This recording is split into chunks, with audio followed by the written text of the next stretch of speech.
এক মরুভূমির প্রান্তে ছোট এক গ্রামে বাস করতে তারিক নামের এক কাঠুরে। তারিক অত্যন্ত সৎ, পরিশ্রমী এবং আল্লাহর ওপর ভরসাকারী মোতাওয়াক্কিল একজন মানুষ ছিল। প্রতিদিন সে জঙ্গল থেকে কাঠ কেটে বাজারে বিক্রি করত এবং তা থেকে যা আয় হতো তা দিয়ে তার বৃদ্ধ মা, স্ত্রী ও ছোট সন্তানের মুখে অন্ন তুলে দিত।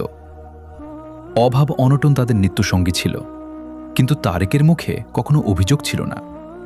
সে সবসময় বলত, আলহামদুলিল্লাহ, আল্লাহ যা দিয়েছেন তাতেই আমাদের বরকত হবে। অন্যদিকে সেই একই গ্রামে বাস করতে জাভেদ নামের এক ধনী ব্যবসায়ী। জাভেদের ধন সম্পদের অভাব ছিল না, কিন্তু তার মনে ছিল না কোনো শান্তি।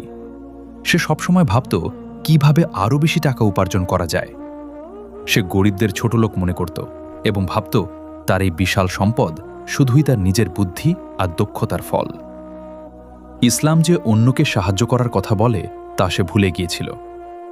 একদিন জঙ্গল থেকে কাঠ কাটার সময় তারিকের কুড়ালটি একটি পুরনো গাছের শিকড়ে আটকে গেল। কুড়ালটি টেনে বের করতে গিয়ে শিকড়ে মেঝে একটি মাটির পাত্র বেরিয়ে এলো। পাত্রটি খুলতেই তারিকের চোখ ধাঁধিয়ে গেল। সেখানে জ্বলজ্বল করছে একটি বিশাল এবং মূল্যবান হিরে।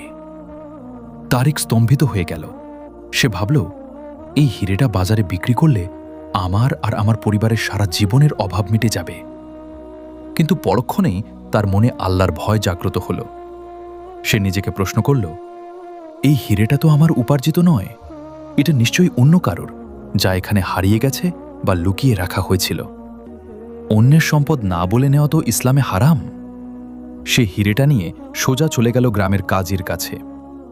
কাজী সাহেব হিরেটা দেখে অবাক হলেন এবং ঘোষণা দিলেন, যার হিরে হারিয়ে গেছে সে যেন উপযুক্ত প্রমাণ দিয়ে এটি নিয়ে যায়।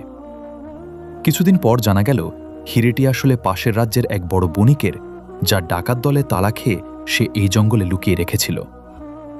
বণিক তার হিরে ফেরত পেয়ে খুশি হয়ে কাজী সাহেবকে বলল, যে ব্যক্তি এই হিরেটি কুড়িয়ে পেয়েও নিজের লোভ সামলে ফেরত দিয়েছে সে অত্যন্ত সৎ। আমি তাকে পুরস্কার হিসেবে 100 স্বর্ণমুদ্রা দিতে চাই। কাজী সাহেব তারিককে ডেকে সেই স্বর্ণমুদ্রা তুলে দিলেন। তারিক আনন্দের সাথে আল্লাহর শুকরিয়া আদায় করল। সে মনে মনে বলল, আল্লাহ রাসূল সাল্লাল্লাহু আলাইহি ওয়াসাল্লাম সত্যই বলেছেন, যে ব্যক্তি আল্লাহর ভয়ে কোনো হারাম জিনিস ছেড়ে দেয়, আল্লাহ তাকে তার চেয়েও উত্তম হালাল রিজিক দান করেন। তারিকের এই সৌভাগ্যের কথা শুনে ধনী ব্যবসায়ী জাভেদের মনে হিংসা জ্বলে উঠল। সে ভাবল, এই সামান্য কাঠুরে 100 স্বর্ণমুদ্রা পেয়ে গেল। আমি এত বড় ব্যবসায়ী, আমার তো আরও বেশি পাওয়া উচিত। লোভে অন্ধ হয়ে জাভেদও পরদিন কুড়াল নিয়ে সেই জঙ্গলে গেল। সে সারাদিন শুধু সেই গাছটির আশেপাশে মাটি খুঁড়তে লাগল যেখানে তারিক হিরে পেয়েছিল।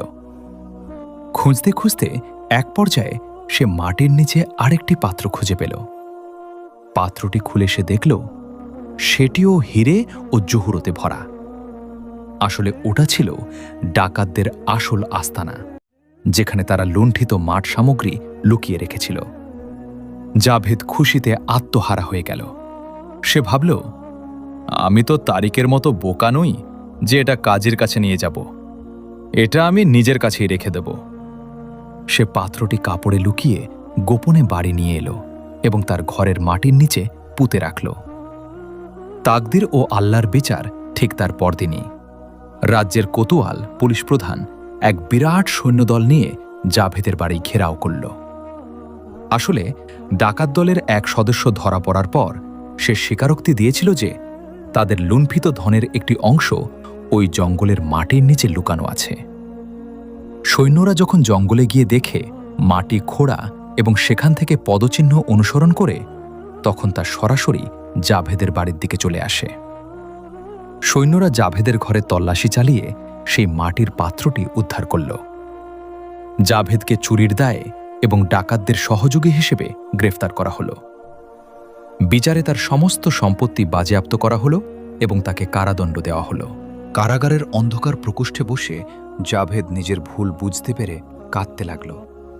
সে ভাবল, তারিক আল্লাহর ওপর ভরসা করে হালাল উপায়ের সন্ধান করেছিল, তাই আল্লাহ তাকে পুরস্কৃত করেছেন, আর আমি লোভ আর হিংসার বশবর্তী হয়ে হারাম উপায়ে ধনী হতে চেয়েছিলাম, যার ফলে আজ আমার সব ধ্বংস হয়ে গেল।